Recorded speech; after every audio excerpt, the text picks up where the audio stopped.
Joining us right now, as Don puts it, a double interview. we got a double-barreled shotgun. It's like inside the clubhouse studio.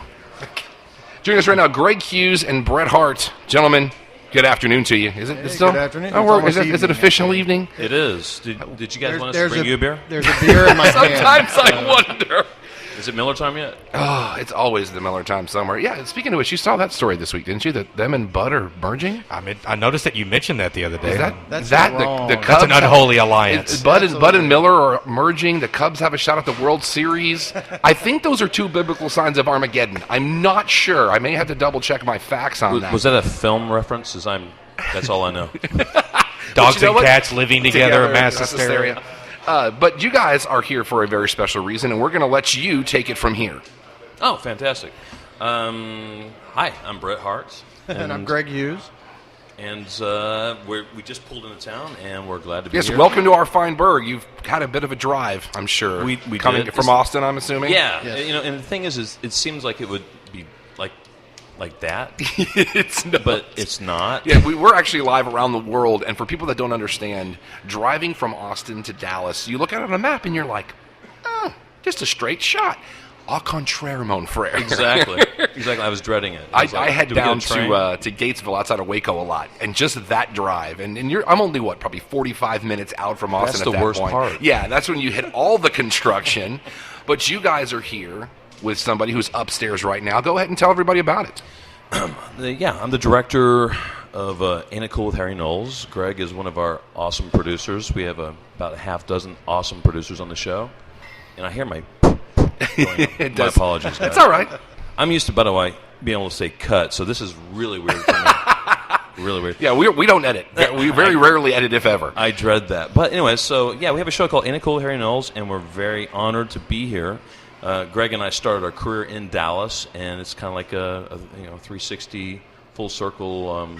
It's very much a homecoming. for us to be here. And you picked the right time of year to do it. Yes, you Absolutely. did. Because it's gonna get cool tomorrow. It's gonna be real nice. So let me make sure: are we doing the show tonight? Or are we showing The show? show's tomorrow night at Okay. 8 o'clock, and we wanted to come in and start just getting involved. I know Harry got here last night. He'll be here for 4 days, and I think we're going to be here for Actually, 3. he's right outside, coming by us right All now. right. There he is. He was actually parked right next to us in the garage. We saw him when get we were him in bringing here. Yes. the equipment in. And there's people out there that are like, wait a minute, did I hear you right? Yes, you did hear us right. Ain't It Cool with Harry Knowles?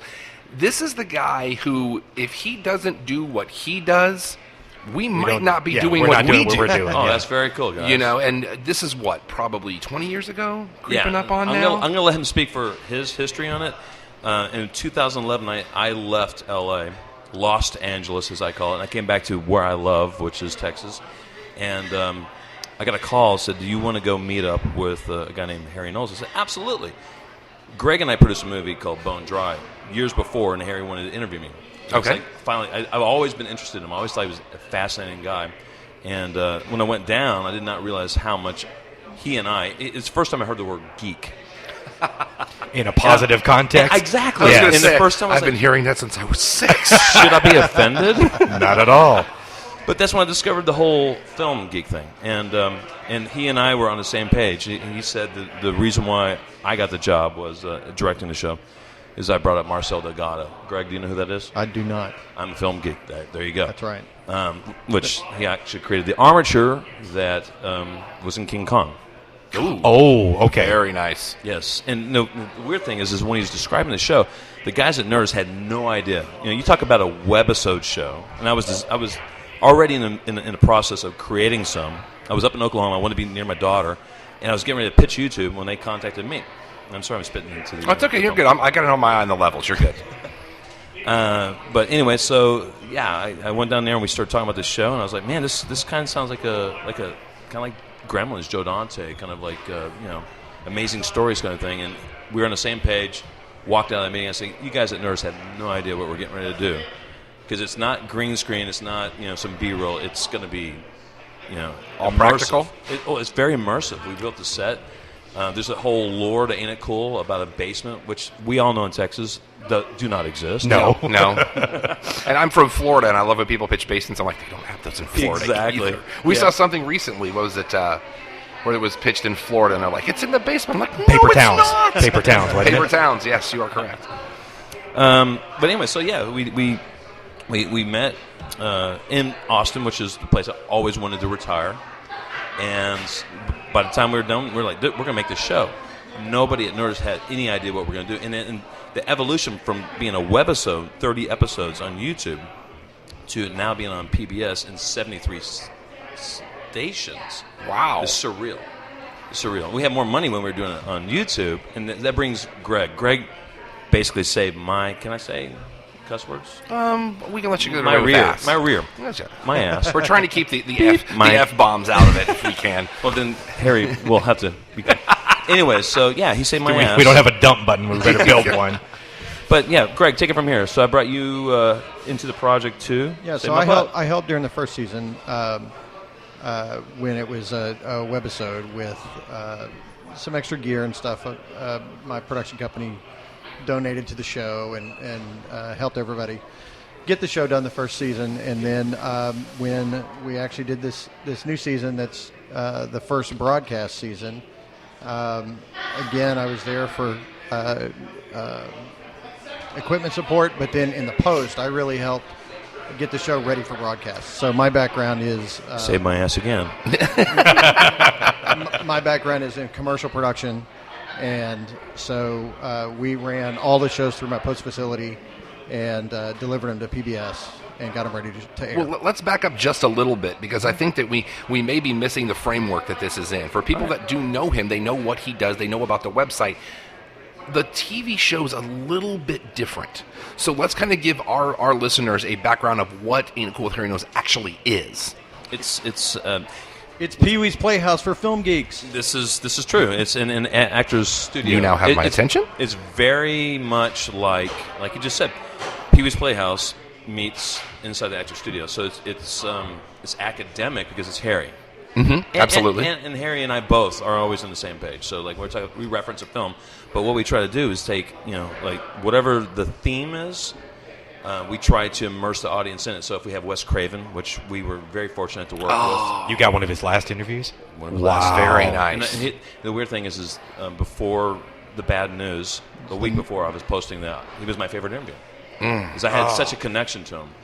He seems like one of those guys that he'll just sit down with you and you just let it go, and at some point you almost forget, oh, wait a minute, I'm interviewing this guy. And the man was amazingly intelligent. He was like a scholar. He's like, not since Richard Franklin, who was my mentor, directed Psycho 2, and when I was 15, took me under his wing, had I sat with somebody, and I'm like, oh my God, this guy is such a genius, such a brilliant man.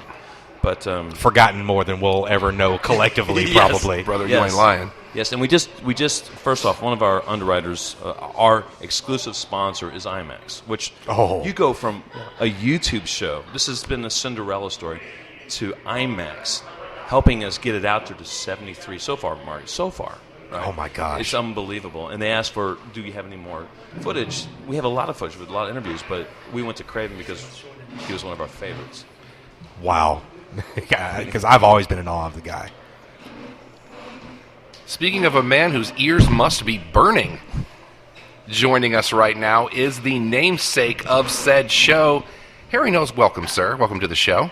Thank you. Thank you very much. I feel like we've hung out this year twice already, because at the Dallas International Film Festival, we got a chance to see Raiders, which you were a big part of. Oh, yeah. And then there was something, what was the other one we saw this year that he was involved with? Oh, you would ask me that. I know, my brain's so fried. Was it the Atari? The Atari Game Over? Atari Game Over. Okay, that's it. I caught That's that it. on guys Netflix there? a few months ago. It's so weird because I do interviews for all these like little niche documentaries and films and stuff, and I completely forget that I was ever a part of them. It just all kind of blends after a while. There's some like film critic documentary that's online. I mean, that's on Netflix now, and I for the life of me, I can't remember the title.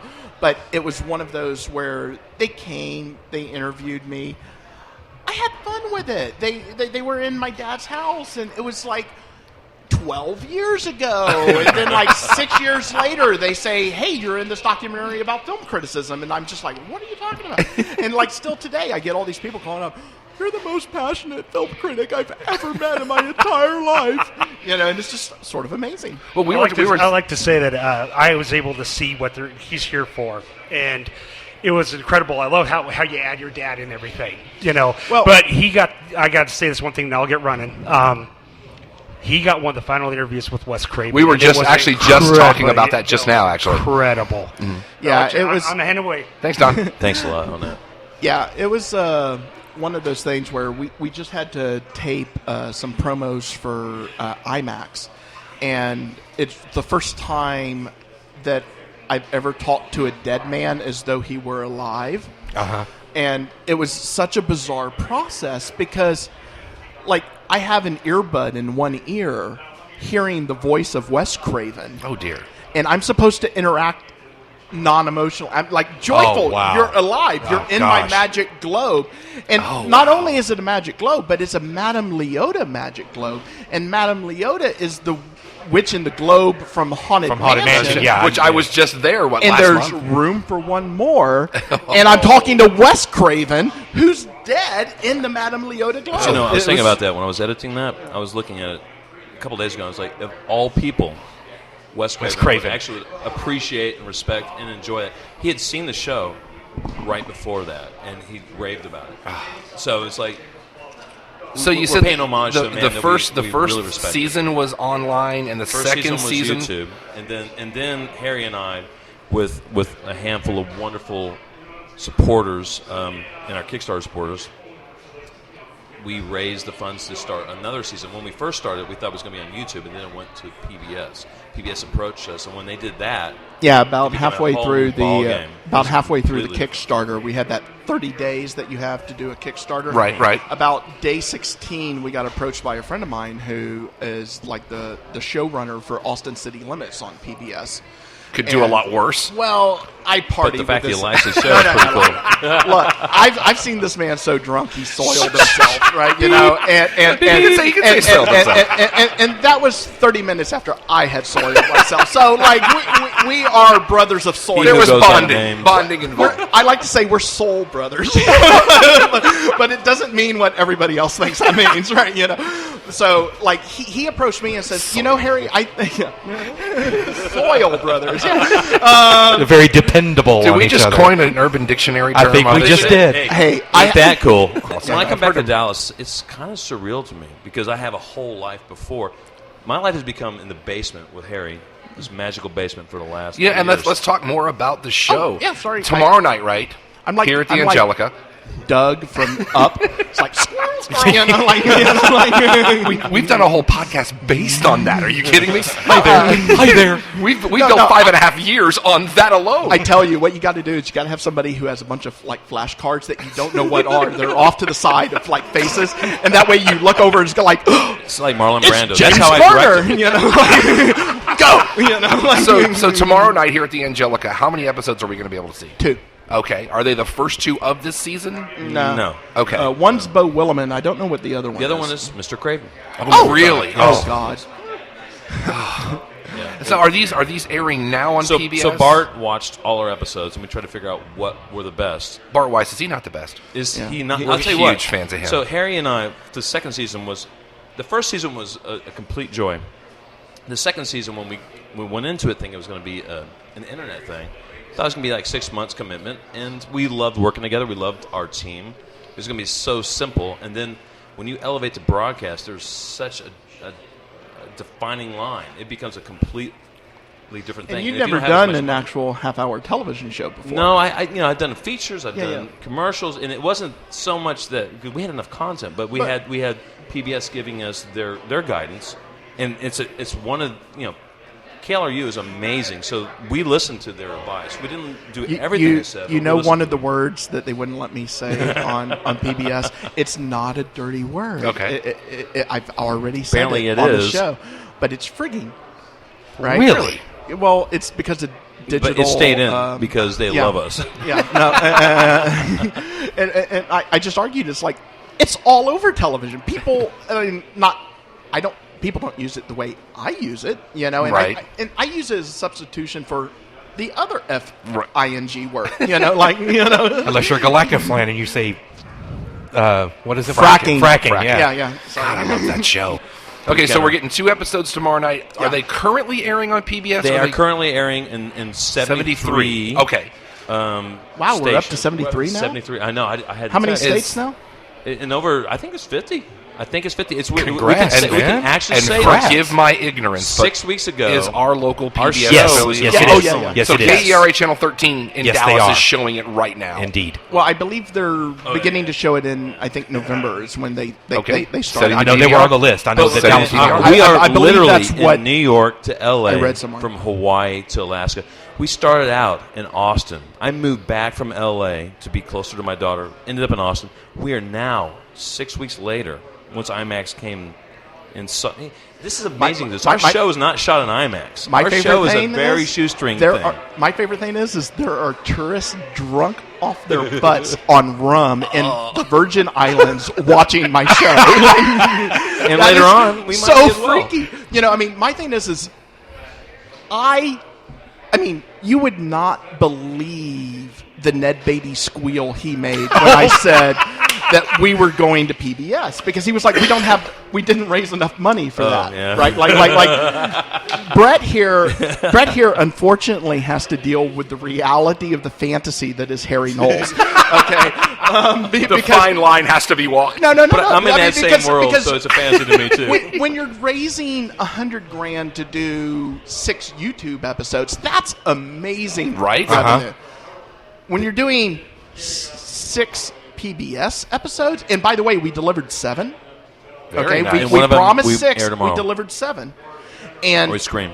and they're all at a visual and production quality that exceeds a lot of fellow PBS broadcasting. Like people, when Brett and I first got together, and I told him I wanted it to look like the basement in Gremlins. I wanted that volumetric lighting that felt like Amblin. Right. Okay. Like All right. needed Absolutely. because I felt that somewhere deep inside of every film geek, no matter what your age is a basic love for the way Amblin films in the 80s looked. Mm-hmm. There was yes. they felt like a visual cuddle. Yes, they did. Like it was just like this. Like, tell me more. And when you watch the show Amazing Stories, right? Yep. It had that entire lighting package for the entire 2 seasons of that show. Everything felt like you were in Elliot's closet. Which is a real budget. Absolutely. Their budget, by the way, was 10 times what the Twilight Zone had in the 80s. Yeah. Wow. Yeah, And it showed. No, I mean, you watch Mummy Daddy, and if you don't love Mummy Daddy, there is something wrong with you. Hangings for everybody. It's just one of the greatest shows of all time. One of our best homages to that show was the title sequence, and hands up, or applause to Brian Beam for creating an amazing title sequence that looks just like Amazing Stories. But my favorite thing about the title sequence is that my dad is threading up a projector, which basically is my life. See, Okay? I was the projectionist in high 16 school. millimeter. Like, that was, to me, the greatest job ever. Yeah, no, my dad, growing up, we had a sheet that hung from the ceiling of the second floor of the Victorian house that I lived in Austin, Texas. And the room was always filled with pot smoke, so it's lit very much like my show. it was burning pots. They had cheese in them. Allegedly. Right. Quote Our unquote. favorite Fondue. word on this It was show. fondue. Our favorite word on this show is allegedly. Allegedly With finger retroactively legal. Let's face it, they were hippies, and I was a child of, and so you always saw the beam of light coming out of the projector. You saw it hit the screen, and when I told this, You can smell it right now, can't you? Probably the number one, the sweet smell of ganja, and and number one thing that I'm really hoping on is if we can get the actual budget to do a 3rd season the way that I would like to, people won't even know what to think. Is PBS where you want it, though? Or Yes. is there a bigger Yes. vision in Amazing. it? I don't blame him. Okay. We're very I don't blame thankful him. for that. Here's the thing. You realize PBS has more viewers than HBO? Oh, absolutely. It has more viewers than AMC. Okay? It's the network that we can reach the most people. And my thing is the birth of all of this. Everything that I've ever come from comes from Matinee at the Bijou and Siskel and Ebert at Exactly. movies. I knew that's where you were going with Sesame that. Street. But that Even that, Sesame that, Street. that Yeah. double, an electric company. Because everything, because let's face What it, is this new version of the? Have you watched this newer version of the Electric Company? What is No. this? Yeah, this newer version. It's like, why even call it that? Because it's nothing like what it was. It's the weirdest thing. Well, I mean, if it doesn't have people with patches on their Levi's, Thank there's you. something wrong.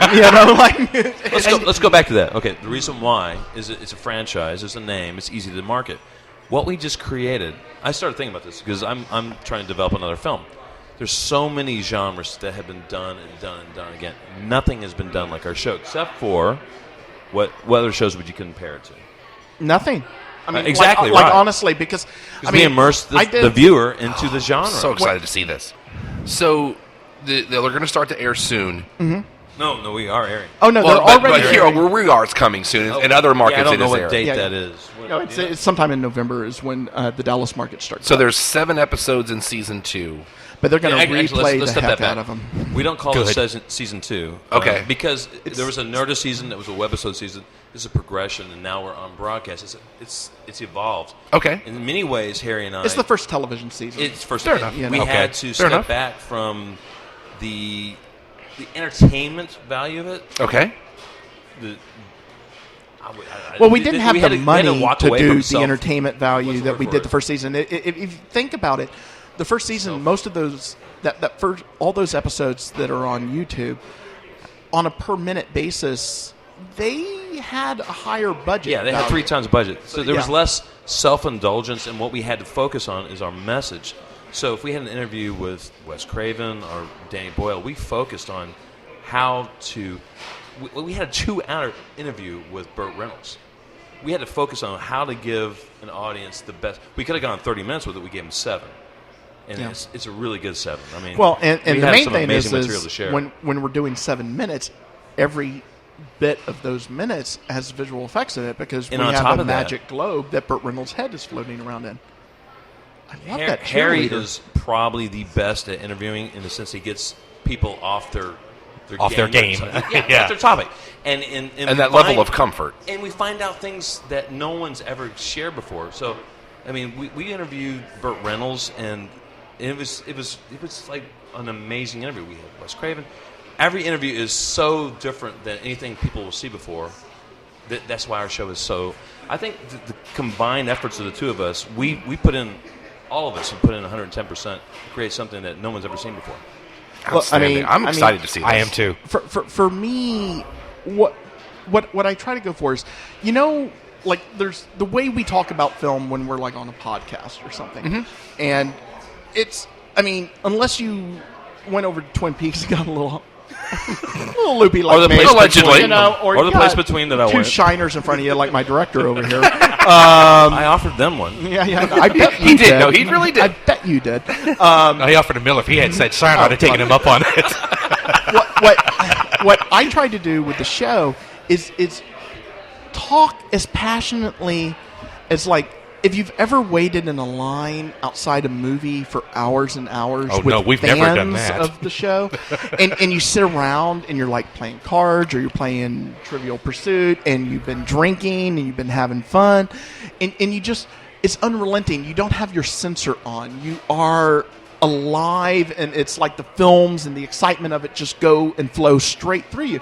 That's not how film critics talk. Right. Film critics dress with a suit, they dress in a tie. And see, that's they, what we avoid. Yeah, and they officially try to present themselves so that people have a feeling of, of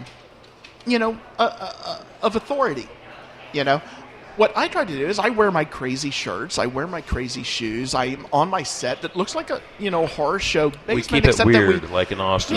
That's the only way I've ever seen you dressed. Be That's no, who no, you that's are. who I Be that am. everyday guy. I was shocked when you cut your hair. We're starting to get the high signs. like so the don't wanna hair, take my up- wife. We're starting to get the high signs, so I don't want to take up too much more of your time. But tomorrow night, 7 o'clock? 8 o'clock. Yeah. Here at the Come on Angelica. And I'm assuming there's going to be a Q&A afterwards. I assume I will be ludicrously making fun of my director the whole time. and vice versa. It's a love thing, not a love-hate thing. we're going to try to be there if we can. Awesome. And we're going to be back here Sunday if you guys are around. We're going to be doing another show on Sunday, so if you guys are around, we'd love to have you. might be a Bret Hart hangover was that here. day. Greg That's Hughes fine. was here, and the great Harry Knowles. Ain't It Cool with Harry Knowles tomorrow night, 8 o'clock. Angelica, be there. And I'll tell you all the secrets about the next Star Wars film. Just don't tease me. 9 weeks. 9 weeks. Thank you so much, guys. Thank you It's so such much. an honor The to walk, have you. too. It's been a pleasure. The walk was great. We did see that. Amazing. And the That 3D. scared me. Had I checked into my hotel on time yesterday, I would have been seeing the walk.